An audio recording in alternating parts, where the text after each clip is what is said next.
Vamos, Carlitos.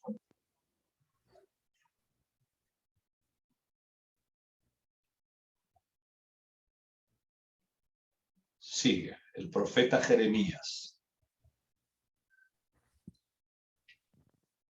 El profeta Jeremías en el capítulo 32 relata que corría el año 10 del rey Sedequías y todo era una corrupción ahí.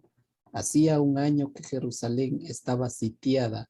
Si leemos la historia es que Jeremías va a comprar una propiedad. Dios le envía a comprar y luego le explica por qué. Jeremías dice: Señor, todo va a ser destruido y me envías a comprar una propiedad en Anatot. Era una prueba profética de que los haría regresar y los bendeciría en la tierra. Jeremías capítulo 32, versículo 37 al 41. He aquí que yo los reuniré de todas las tierras a las cuales los eché con mi furor y con mi enojo e indignación grande, y los haré volver a este lugar y los haré habitar seguramente.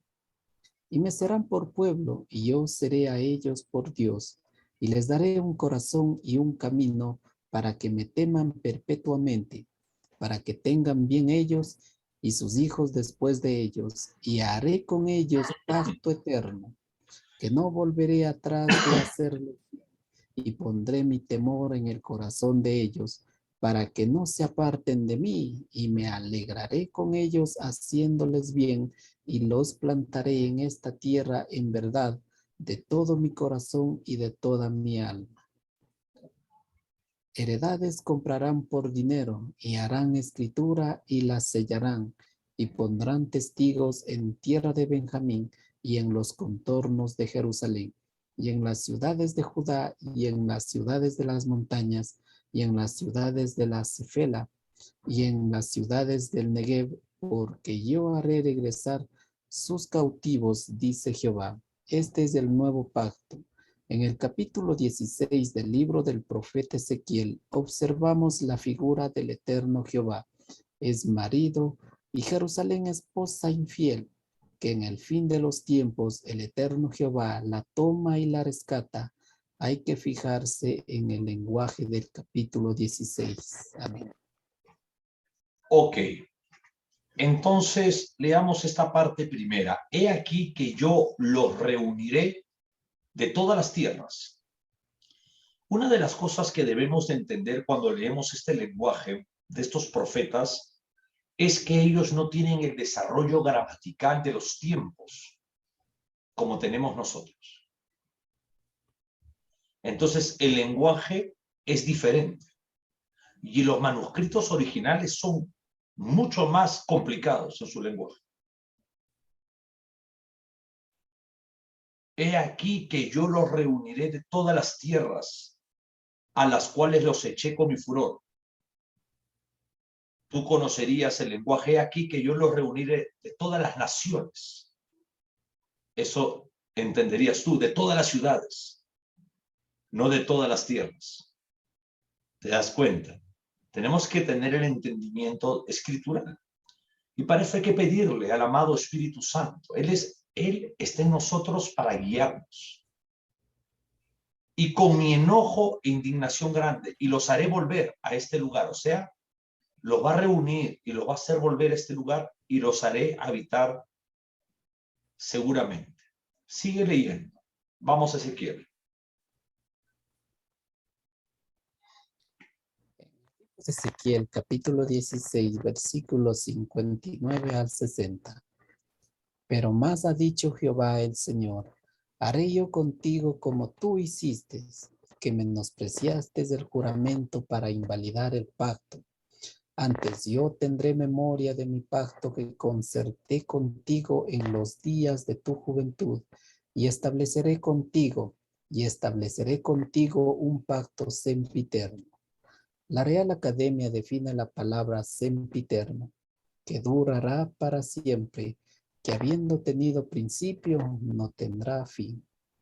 Y te acordarás de tus caminos y te avergonzarás cuando recibas a tus hermanas, las mayores que tú y las menores que tú, las cuales yo te daré por tus hijas, mas no por tu pacto, sino por mi pacto, que yo confirmaré contigo, y sabrás que yo soy Jehová, para que te acuerdes y te avergüences, y nunca más abras la boca a causa de tu vergüenza, cuando yo perdoné todo lo que hiciste, dice Jehová el Señor. Ezequiel capítulo 36, versículo 22 al 29. Por tanto, di a la casa de Israel, así ha dicho Jehová el Señor. No lo hago por vosotros, oh casa de Israel, sino por causa de mi santo nombre, el cual profanasteis vosotros entre las naciones a donde habéis llegado.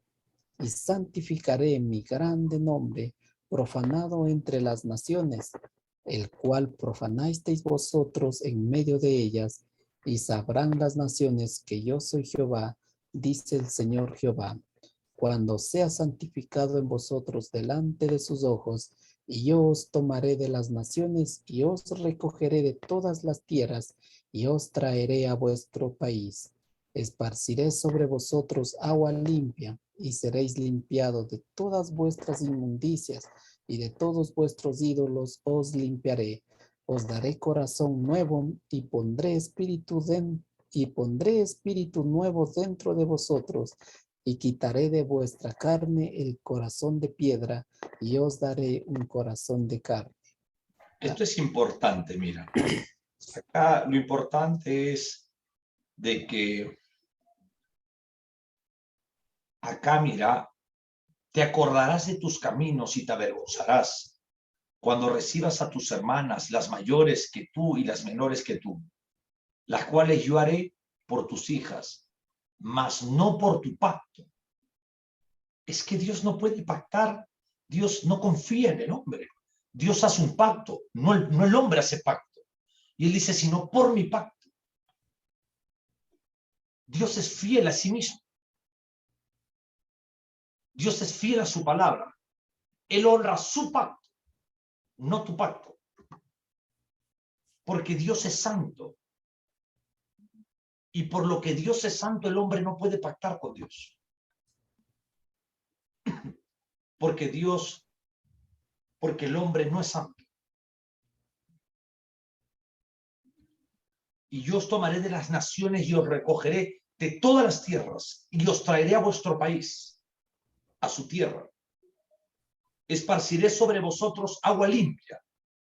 Está hablando de purificación, de limpieza. ¿Y serán limpios de qué? De la mundanalidad, de la idolatría. Os daré un corazón nuevo y pondré un espíritu nuevo. ¿Tú tienes un corazón nuevo, Carlitos? ¿Tú tienes un espíritu nuevo? Amén. De modo, si alguno está en Cristo, nueva criatura es, una nueva creación.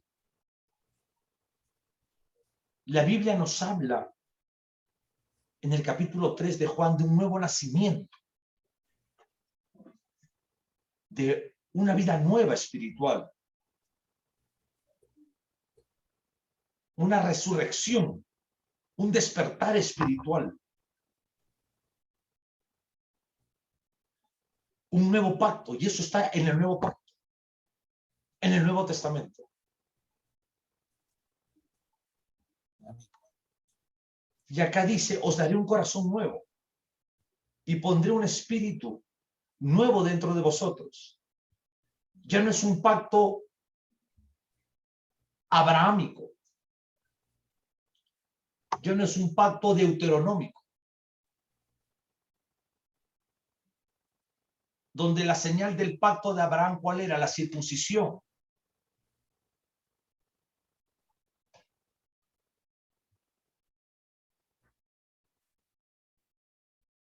¿Te acuerdas que tenían que cortarle el prepucio? Cada pacto que Dios hizo tenía una señal. Por ejemplo, cuando Dios hizo el pacto con Noé, la señal era el arco iris del pacto que él hizo, como que deja una firma como un sello de su pacto. Amén. Y quitaré de vuestra carne el corazón de piedra. Yo os daré un corazón de carne. ¿Quién puede hacer eso? No es Cristo, nada más. En una nueva creación, tu vida, cuando recibes a Cristo, cuando el amado Espíritu Santo entra en ti, eres sellado, no tienes un corazón diferente, no tienes pensamientos diferentes, tus actitudes van siendo diferentes. A eso se le llama la doctrina de la regeneración. Somos trasladados del reino de la oscuridad al reino de la luz de Jesús el ungido. Somos trasladados. Sigue leyendo, 27. Y pondré dentro de vosotros mi espíritu, y haré que andéis en mis estatutos, y guardéis mis preceptos, y los pongáis por obra. Habitaréis en la tierra que di a vuestros padres, y vosotros me seréis por pueblo, y yo seré a vosotros por Dios. Y yo os guardaré de todas vuestras inmundicias, y llamaré al trigo, y lo multiplicaré, y no os dará hambre. Observemos el lenguaje, es nuevo pacto, grandes promesas. Un resumen de las promesas. Número 1, las promesas son incondicionales y el eterno Dios dice, yo haré, yo daré. Ustedes fallaron en el primer pacto, yo haré pacto nuevo. Número 2, las promesas son perpetuas y reciben lo leímos en el libro del profeta Jeremías. Jeremías capítulo 31, versículo 31 al 34. He aquí que vienen días, dice Jehová, en los cuales haré nuevo pacto, pacto con la casa de Israel y con la casa de Judá. Sencilla observación de hermenéutica. ¿Con quién hará el nuevo pacto? Con Israel y Judá. Por favor, no cambiemos la palabra. La hermenéutica correcta es no cambiar la palabra. No como el pacto que hice con sus padres el día que tomé su mano para sacarlos de la tierra de Egipto. Este pacto fue con Moisés, porque ellos invalidaron mi pacto, aunque fui yo un marido para ellos, dice Jehová.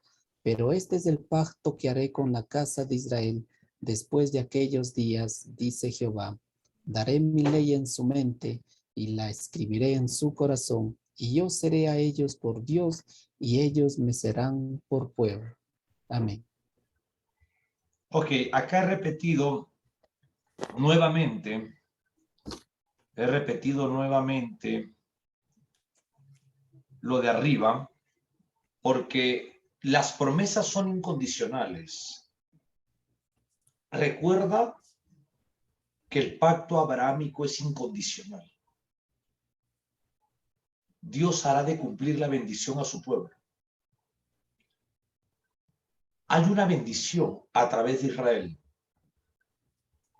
y es que nazca el Mesías. Pase lo que pase, Dios tenía que cumplir.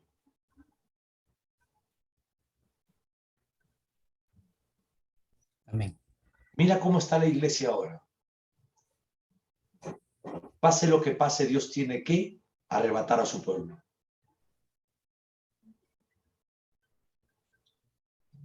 Igual que a ellos. Dos pueblos diferentes.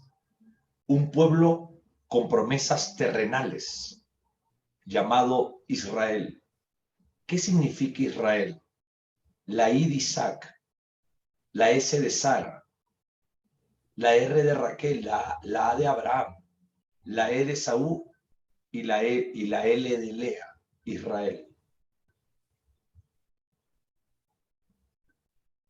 Son los patriarcas, matriarcas, es el comienzo de este pueblo. Son los que comenzaron la fundación de esta nación.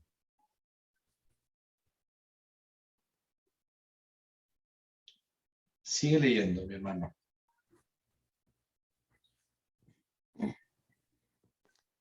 34.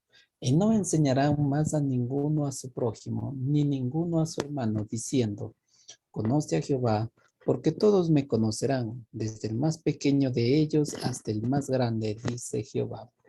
Porque perdonaré la maldad de ellos y no me acordaré más de su pecado. Número 3. Estas promesas son basadas en el derramamiento de la sangre del Mesías. En Zacarías capítulo 9, versículo 9 al 11. Alégrate mucho, hija de Sión. Da voces de júbilo, hija de Jerusalén. He aquí tu rey vendrá a ti, justo y salvador, humilde y cabalgando sobre un asno, sobre un pollino, hija de asno. Y de Efraín destruiré los carros y los caballos de Jerusalén. Y los arcos de guerra serán quebrados y hablarán paz a las naciones. Y su señorío será de mar a mar, desde el río hasta los fines de la tierra. Y tú también por la sangre de tu pacto serás salva. Yo he sacado tus presos de la cisterna en que no hay agua. En Mateo capítulo 26, versículo 28 al 29. Porque esto es mi sangre del nuevo pacto, que por muchos es derramada para perdón de pecados. Os digo que desde ahora no beberé más de este fruto de la vid hasta aquel día en que lo beba de nuevo con vosotros en el reino de mi Padre. Este pacto nuevo no se iba a realizar sobre la base de la obediencia de Israel a la ley, no porque ellos fracasaron. Señores ministros, este nuevo pacto lo iba a hacer Dios por la sangre derramada del Mesías, un misterio para los judíos que nosotros podemos ahora conocerlo mejor, pero en ese entonces un misterio para los judíos, y esta promesa fue dirigida para Israel y Judá. Amén. ¿Te acuerdas lo que te dije? El lenguaje es muy importante. Haré un nuevo pacto, un nuevo testamento. ¿Con quién? Con Israel. Estas promesas son basadas ¿a qué? ¿Un nuevo pacto de qué? Un nuevo pacto que está basado en el derramamiento de sangre, pero solamente a través del Mesías prometido en el Antiguo Testamento. Zacarías, el profeta, alégrate mucho, hija de Sión, refiriéndose a Israel. Da voces de júbilo, hija de Jerusalén, refiriéndose a Israel. He aquí tu rey. ¿Quién? El Mesías. Vendrá a ti. ¿Vino o no vino? ¿No vino en Mateo? Amén. ¿No vino en Mateo? ¿Quién viene? Justo y Salvador. ¿Cómo? ¿Qué significa Jesús? El ángel le dice, y le pondrás de nombre Jesús, porque él salvará el mundo. Amén. Vendrá Jesús, el Salvador, humilde y cabalgando sobre un asno. ¿Por qué sobre un pollino, hijo de asna? ¿Por qué él vino cabalgando? Él hizo la entrada triunfal a Jerusalén en un asno. Y estaba el pueblo ahí, un grupo, Hosana, hijo de David, Hosana, con unas palmas, lo recibían con humildad. Y él entraba con un asno. ¿Por qué con un asno? ¿Qué piensas tú?